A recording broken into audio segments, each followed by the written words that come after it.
తెలంగాణ రాష్ట్రంలో కాంగ్రెస్ పార్టీ అధికారంలోకి వచ్చిన అనతి కాలంలోనే అనేక సంక్షేమ పథకాలతో ప్రజలకు మరింత చేరువైంది. సన్నబియ్యం తీసుకున్న పేద ప్రజలతో కలిసి వరంగల్ పశ్చిమ ఎమ్మెల్యే నాయిని రాజేందర్ రెడ్డి 4వ డివిజన్ పెద్దమ్మగడ్డ ప్రాంతంలో పేద ప్రజల ఇంట్లో వారితో కలిసి భోజనం చేశారు. ముఖ్యంగా పేదలకు సన్నబియ్యం పథకం ఎంతో మేలు చేస్తుందని అన్నారు. త్వరలో జరగబోయే మంత్రివర్గ విస్తరణలో తనకు అవకాశం దక్కుతుందని ఆశాభావం వ్యక్తం చేస్తున్న వరంగల్ పశ్చిమ ఎమ్మెల్యే నాయిని రాజేందర్ రెడ్డితో మా వరంగల్ ప్రతినిధి భాస్కర్ ఫేస్ టు ఫేస్.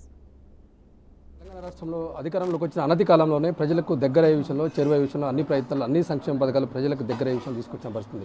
దానిలో ముఖ్యంగా అనతి కాలంలోనే సుమారుగా 14-15 నెలల్లోనే సన్నబియ్యం ఇచ్చి ఏదైతే ధనికులు తినేటువంటి బియ్యాన్ని ఇలా పేద ప్రజలకు ఇచ్చి ఇలా కాంగ్రెస్ ప్రభుత్వం ప్రజలకు హక్కును చేర్చుకుంటే ప్రజల కన్నా చేసుకునే పరిస్థితి చూస్తున్నాం. మన ప్రస్తుతం వరంగల్ పశ్చిమ ఎమ్మెల్యే నాయిని రాజేందర్ రెడ్డి గారు ప్రస్తుతం సన్నబియ్యం ఇచ్చి ప్రజలకు ఇచ్చి వాళ్ళతో కలిసి భోజనం చేస్తున్న పరిస్థితి మనం చూస్తున్న పరిస్థితి అయితే మనం తనతో ఉన్నారు.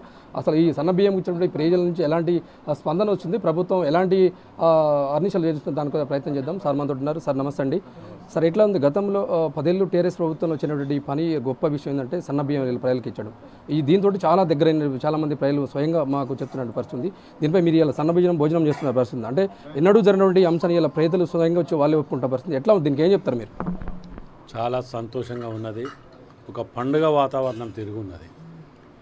ఎప్పుడు కానీ కాంగ్రెస్ పార్టీ ఏ పథకాలు పెట్టినా మీరు గుర్తుపెట్టుకోండి, శాశ్వత పరిష్కారం కింది స్థాయి వరకు గ్రౌండ్ స్థాయి వరకు వెళ్ళే పథకాలను పెడతా తప్ప ఏదో 2-2 ఇచ్చి లాంచ్ చేసి మనం దళిత బంధువు చేసిన చూసినరా అప్పుడు ఎలక్షన్లో వస్తే ఒక హుజురాబాద్ దగ్గర ఇచ్చినట్టు లేకపోతే అట్లా చేసేటివి కావు. వెనుకటికేలు కూడా నేషనల్ పార్టీ మాది.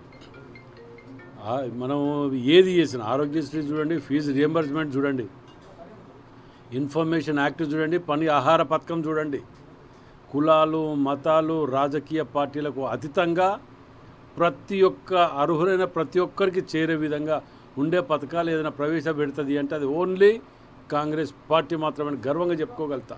ఇలా సన్న బియ్యటం ఇవ్వటం వలన చూడండి, ఇది పెద్దమ్మగడ్డ అంటే ఎస్సీ కాలనీ మొత్తం కూడా ఇలా సన్న బియ్యంతో ఎంత మంచిగా బండంగా మా చెల్లెమ్మలు వండి పెట్టిన భోజనం తింటుంటే నిజంగా కూడా ఎంత బాగా అనిపిస్తున్నదంటే తృప్తి ఉన్నది.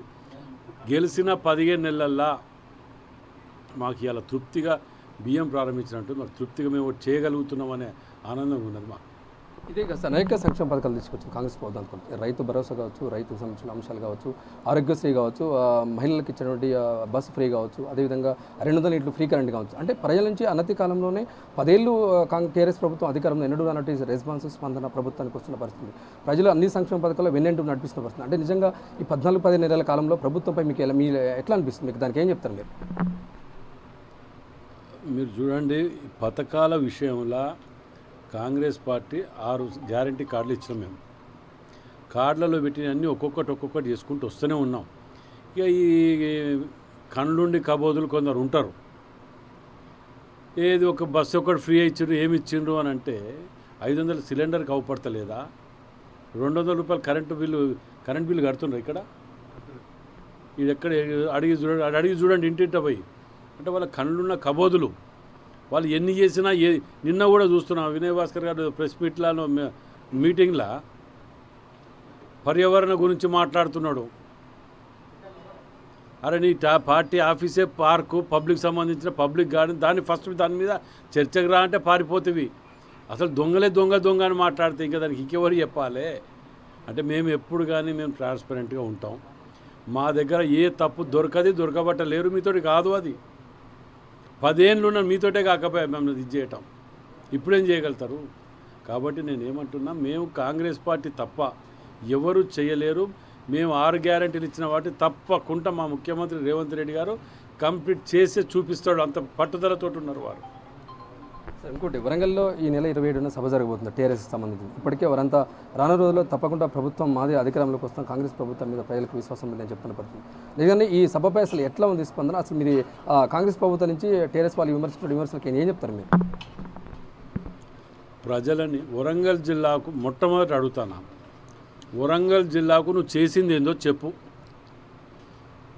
6 జిల్లాలు చేసి సర్వనాశనం చేసి 3 రోజులు ఇక్కడ వండుకొని డల్లా చేస్తా, ఎవరో ఎందుకు మీకు ఇల్లు కట్టిస్తా, ఇంట్లో కూర్చొని నెట్టు కొట్టాలి, గోడ తిట్ట రావాలి, అట్లా పోవాలని 1,00,000 మాటలు చెప్పి దొంగలు తిరిగి అవతల పడ్డోళ్ళు ఏ ముఖం పెట్టుకొని సభ పెడితే సక్సెస్ అవుతుంది ప్రజలకు జవాబు చెప్పు.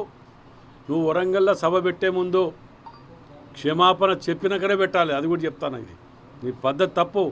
మరోసారి తెలంగాణ పేరుతోటి మరోసారి సెంటిమెంట్ రెచ్చగొట్టి అడ్డదారిలో ఇదివరకు అధికారంలోకి వచ్చి ఏం చేసినావో ప్రజలందరూ చూసిండ్రు.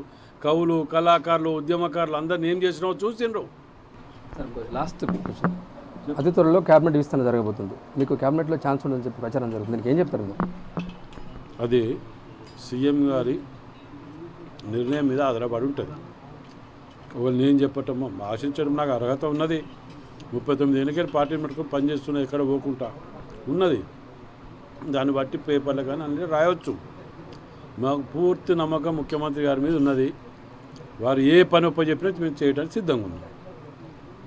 ఏదైతే చూస్తున్నాం, అనతి కాలంలో కాంగ్రెస్ ప్రభుత్వం తీసుకొచ్చి అన్ని సంక్షేమకాలు ప్రజలకు అందే విధంగా వస్తుంది. ముఖ్యంగా సన్నబియ్య విషయానికి వస్తే సన్నబియ్యాల పెద్ద గొప్ప గొప్ప వాళ్ళు తినటువంటి సన్నబియ్యాన్ని కూడా పేద ప్రజలు తీసుకుని వస్తుంది. దానికి కాంగ్రెస్ ప్రభుత్వం తప్పక వాళ్ళకి ఇచ్చినటువంటి హామీ ఏదైతుందో 6 గ్యారెంటీలు అమలు కావచ్చు, అనేక సంక్షేమ పథకాలని ప్రజలకు ముందుంచే దిశగా కాంగ్రెస్ ప్రభుత్వం ప్రయత్నం చేస్తున్నప్పుడు చెప్తున్న